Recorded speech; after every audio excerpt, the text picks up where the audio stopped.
Tidak ada fokus, tidak ada kreativitas, tidak ada prioritas. Jadi jangan mimpi ekonomi bisa pulih dengan model kepemimpinan kayak gitu.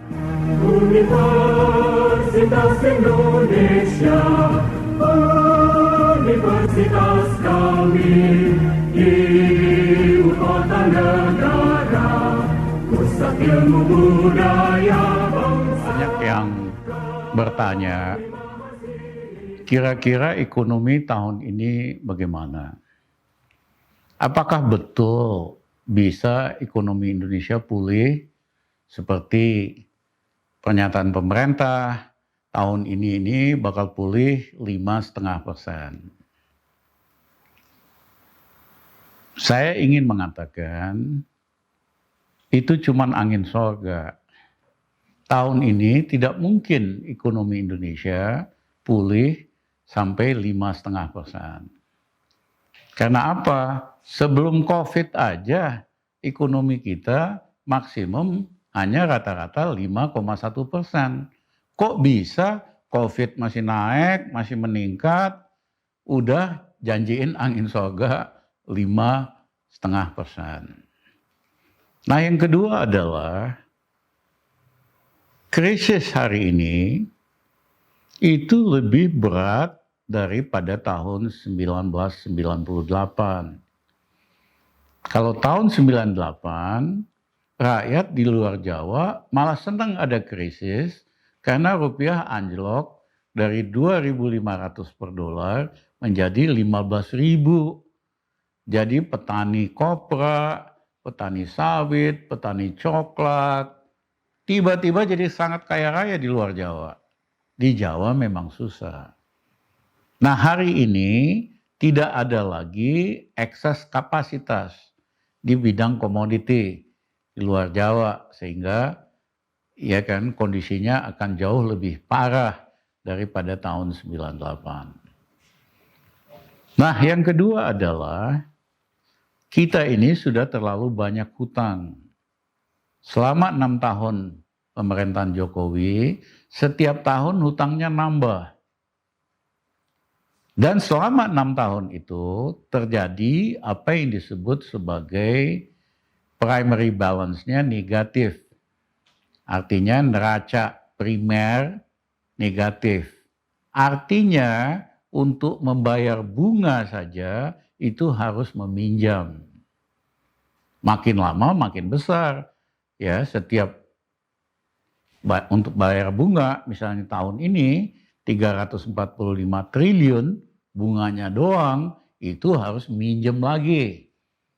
Ya.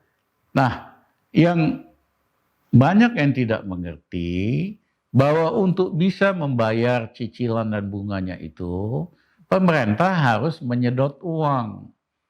Caranya nyedot uang dengan menerbitkan SUN, surat utang negara. Surat utang negara ini bunganya 2% lebih tinggi dari deposito dan dijamin 100%. Jadi di bank yang dijamin hanya 2 miliar per nasabah. Kalau di SUN berapa triliun aja dijamin. Akibatnya apa? Setiap kali pemerintah menerbitkan SUN, surat utang negara, duit di masyarakat, dari lembaga keuangan, dari bank, dari orang kaya, kesedot semua ke SUN. Itulah yang menjelaskan kenapa bulan September dan Oktober tahun lalu pertambahan kredit itu negatif 1%. Ya, ini belum pernah terjadi sejak tahun 98. Bahasa sederhananya, uang yang beredar aja disedot. Kok ngarepin ekonomi pulih? Justru karena uang disedot negatif, rakyat itu nggak punya uang. Bisnis nggak punya uang. Itu yang menghancurkan daya beli. Karena kesedot untuk pembayaran hutang yang kebanyakan tadi. Namanya itu crowding out. Nah, itulah yang terjadi hari ini. Nah, yang ketiga, kebijakan-kebijakan yang dilakukan pemerintah tidak ada prioritas. Dalam krisis, namanya aja krisis, itu harus jelas prioritasnya. Saran saya dari sejak sebelum COVID, begitu COVID ada, saya sarankan kita prioritas 3 hal saja. Satu, untuk menyerang corona perlu biaya 400 triliun buat pencegahan, vaksin, dan lain-lain.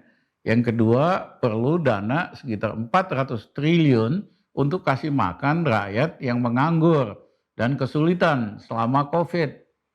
Yang ketiga, perlu uang 200 triliun untuk meningkatkan produksi pangan. Ya, kenapa produksi pangan harus ditingkatkan? Karena kalau pangan cukup, rakyat hatinya tenang, pikirannya tenang. Tapi kalau nggak ada pangan, hatinya marah, pikirannya marah. Nah, yang kedua, resiko COVID di pertanian nyaris tidak ada karena petani kan bekerja sama keluarganya terpencil, beda sama pabrik-pabrik. Nah, kalau itu yang kita lakukan, fokus 1.000 triliun cukup uangnya tahun lalu, sehingga tidak perlu minjem lagi, tidak perlu nyetak uang. Tetapi yang terjadi ini pemerintah tidak ada prioritasnya, tetap aja ada proyek bangun ini, proyek bangun itu, proyek bangun ini, dan sebagainya. Karena udah kebiasaan setiap pembangunan proyek infrastruktur pasti ada uang sogokannya. Jadi pejabat itu, birokrat, kalau nggak ada proyek, ya dia nggak ada pendapatan. Nah, padahal tahun 98 waktu krisis, kita hentikan dulu semua proyek besar selama 2 tahun. Setelah 2 tahun kita punya uang, baru kita mulai lagi. Nah, hari ini dia masih pengen ini, pengen itu. Akibatnya nggak ada uang kan? Akibatnya mesti minjem lebih banyak lagi. Nah, minjem lebih banyak lagi juga risikonya tinggi juga. Akhirnya dia paksa Bank Indonesia buat nyetak uang. Ya, dan BI menyerah, sudah cetak sampai hari ini 367 triliun. Mau dipaksa supaya nyetak lagi, mungkin totalnya nanti jadi sekitar 1.000 triliun. Lah ini kan berbahaya. Karena orang Indonesia pasti ingat masa akhir Bung Karno, panik soal ekonomi, ya Yusuf Murtajawan, Gubernur Bank Indonesia, nyetak uang aja terus. Sehingga rupiah nggak ada harganya, akhirnya inflasi 1000%. Yang kena malah rakyat. Semua kebutuhan rakyat naik harganya. Akhirnya rakyat marah, jatuh Bung Karno gitu. Ya, jadi ini kelihatan kepanikan karena nggak fokus apa yang dikerjakan. Nah, yang terakhir, krisis itu kalau dalam bahasa Cina itu mata uang dengan dua sisi yang berbeda. Di satu sisi artinya krisis, di satu lain artinya adalah opportunity, kesempatan. Dan ujian kepemimpinan justru pada waktu krisis. Kelihatan siapa yang hebat, siapa yang bagus, siapa yang memble gitu loh. Banyak contohnya pemimpin-pemimpin hebat. Misalnya Franklin Roosevelt di Amerika, kepilih tahun 1920 pada saat ekonomi Amerika anjlok 10 tahun lebih. Begitu dia terpilih, ya kan dia balikin ekonomi Amerika jadi maju, pesat, ya, pengangguran kurang, pekerjaan banyak. Yang kedua, ekonomi Amerika yang tadinya nomor 7 di dunia jadi nomor 1.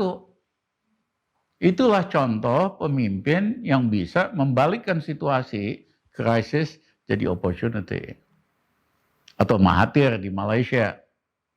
Waktu Indonesia kena krisis tahun 98, kita dengerin IMF. Akibatnya ekonomi Indonesia hancur. Dari biasa tumbuh 6%, anjlok ke minus 13%. Yang nganggur banyak, yang biaya untuk menyelamatkan bank lewat BLBI itu hampir 1.000 triliun lebih. Mahathir beda. Mahathir waktu itu dikasih nasihat oleh Dr. Zeti, Gubernur Bank Sentral Malaysia. Dia bilang jangan dengerin IMF. Kalau kita dengerin IMF, Malaysia, mata uang ringgit pasti jatuh, pasti banyak pengangguran, nanti rusuh, Pak Mahathir jatuh jadi Perdana Menteri. Dia sarankan, jangan ikutin IMF, tapi kita bikin kebijakan sendiri. Waktu itu dia lakukan capital control, yaitu setiap uang asing yang masuk ke Malaysia tidak boleh keluar sampai waktu tidak ditentukan. Apa yang terjadi? Mata uang ringgit stabil, ekonominya tetap 6,5%, 2 tahun, kemudian baru dilonggarkan. Uang asing itu baru boleh keluar lagi. Tapi Mahathir kagak jatuh. Ya. Jadi selalu ada cara untuk menyelesaikan krisis. Saya kasih contoh pada tahun 98, Korea kena krisis juga kayak Indonesia. Tapi dia nggak mau jalan IMF. Presidennya namanya Kim Dae-jung, mantan oposisi. Dia sih sederhana, dia bawa 100 Taipan Korea yang utangnya paling gede ke New York sama-sama dia. Terus dia minta tolong sama gubernur Bank Sentral Amerika, Greenspan, dan Menteri Keuangan Amerika Bob Rubin, supaya panggil semua bank-bank yang minjemin Korea supaya hadir di pertemuan restrukturisasi pinjaman Taipan Korea. Karena yang telepon Gubernur Bank Sentral Amerika, Menteri Keuangan, semua bank-bank besar datang, duduk sama-sama rapat untuk restrukturisasi kredit perusahaan-perusahaan besar Korea. 2 minggu selesai, di stretch, begitu balik ekonomi Korea pulih. Nah hari ini juga sama. Iya kan? Indonesia masih nyungsep ekonominya. Turki, ya, yang tadinya anjlok juga kena krisis, tahun ini malah mulai membaik. India, ya kan, malah mulai membaik. Kenapa? Karena dia ikutin strategi yang kami anut dulu pada waktu kami jadi Menko zaman Gus Dur. Yaitu kita fokus meningkatkan daya beli golongan menengah bawah. Ya. Sebagai contoh misalnya kami naikin gaji pegawai negeri, ABRI sama pensiunan 125% selama 21 bulan. Belum pernah dalam sejarah Indonesia. Akibatnya apa? Karena memang pegawai negeri hidupnya pas-pasan, begitu nambah gaji dia beliin semua 99%. Akhirnya sektor retail hidup. Nah kemudian pada waktu itu akibat program zaman Pak Habibie, zaman Mas Adi Sasono, itu ada kredit usaha tani macet 26 triliun bunga berbunga. Petani waktu itu gelisah, diuber sama camat, diuber sama polisi, mau disita tanahnya yang 0,5 hektar karena kredit macet. Akhirnya saya datang sama Gus Dur, Gus kita udah gila apa? Kalau seandainya kita sita semua nih tanah petani, nanti dikuasai negara, negara mau ngapain? Gus Dur bilang benar juga, gila, ngapain kita kuasain tanah petani? Jadi saran kamu gimana? Gus kita hapus aja Gus, utang petani 26 triliun. Loh itu kan duit banyak, kita kan perlu uang buat yang lain. Saya bilang, saya cari jalan buat yang lain. Tapi ini kan melanggar hukum, kamu nggak boleh. Istilahnya menghapuskan 26 triliun. Saya bilang tangkap aja Rizal Ramli. Saya kan nggak menerima manfaat. Jadi saya nggak perlu imunitas gitu. Sebagai pemimpin kita ambil tanggung jawab risikonya. Hari ini pemerintahan Jokowi bikin undang-undang khusus. Kasih imunitas buat pejabat. Kalau ngawur, salah, merugikan negara nggak bisa dihukum. Ya, Menteri Keuangan nggak bisa dihukum. Nah, apa yang terjadi begitu kita hapuskan hutang 26 triliun, petaninya gembira, nggak diuber-uber lagi. Habis itu kita naikin harga dasar pembelian gabah, sehingga petani lebih untung pada waktu panen. Apa yang terjadi tahun itu? Panen bagus sekali. Akhirnya kita nggak usah ngimport. Sebetulnya ini kebanyakan common sense. Nah, terus kamu panggil direksi bank-bank pemerintah. Kredit usaha kecil yaitu pengusaha yang minjem di bawah 1 miliar, macet nggak? Wah, hampir semuanya macet, Pak. Mereka udah kategori 5, macet total. Jadi mereka udah nggak bisa minjem lagi. Saya tanya sama mereka, seandainya kita Uber supaya mereka lunasin utangnya, berapa tahun uangnya kembali, berapa persen kembalinya? Mereka bilang, Pak, kalau kita Uber ini butuh 2 tahun, Pak. Karena harus ada keputusan pengadilan. Yang kedua, uangnya balik paling maksimum 20% dari pokoknya. Karena kan ada biaya legal, ada biaya debt collector, dan sebagainya. Wah, saya bilang, saya nggak mau. Rizal Ramli selalu biasa out of the box. Gimana caranya, Pak? Kita kasih potongan 500 juta dari 1 miliar. Tapi yang 500 jutanya harus bayar tunai. Iya kan? Ternyata senang banget pengusaha kecil ini. Dia belum pernah dia dapat potongan setengahnya, 500 juta. Jadi dia pinjemlah sama tetangganya, dia jual mobilnya, tanahnya, supaya bisa bayar 500 juta sisanya tunai. Iya kan? Mereka selain dapat potongan 500 juta, mereka itu kembali ke kategori 1. Bisa minjem lagi, bisa bisnis lagi. Kalau kategori 5 kan udah nggak bisa. Nah, yang kedua, 3 bulan kemudian direksi-direksi bank lapor sama saya, Mandiri lapor. Pak, kita dapat uang tunai 1,5 triliun dari pengusaha kecil. BRI bilang 1 triliun lebih, semua bank 7 triliun. Jadi bank-bank punya uang cash 7 triliun yang bisa diputerin lagi buat muter, ekonominya muter. Nah, yang kedua adalah kembaliannya 50%, lebih bagus daripada cara konvensional, 20%. Nah, sama juga, itu saya nggak boleh ngeluarin peraturan itu. Rizal Ramli bisa masuk penjara, ngasih potongan 500 juta, ya kan? Berapa nasabahnya banyak banget gitu. Tapi saya nggak peduli, tangkep aja gua. Emang urusan gitu loh. Karena kita tahu, saya bikin kebijakan bukan nguntungin pribadi saya, nguntungin rakyat, nguntungin ekonomi. Jadi kita ambil aja resikonya, kita bypass. Nah, kemudian yang ketiga adalah real estate. Waktu itu hampir semua pengusaha real estate macet. Semua di BPPN. Mereka nggak boleh lagi bangun rumah dan dapat pinjaman dari bank.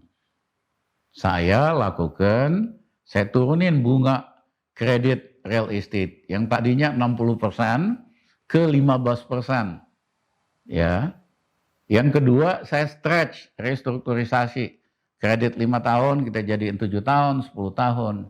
Jadi hidup lagi perusahaan real estate mulai bisa bangun lagi, bisa dapat kredit lagi. Sehingga sektor real estate itu tumbuh dengan cepat. 1 tahun kemudian saya dikasih gelar Bapak Penyelamat sektor real estate Indonesia.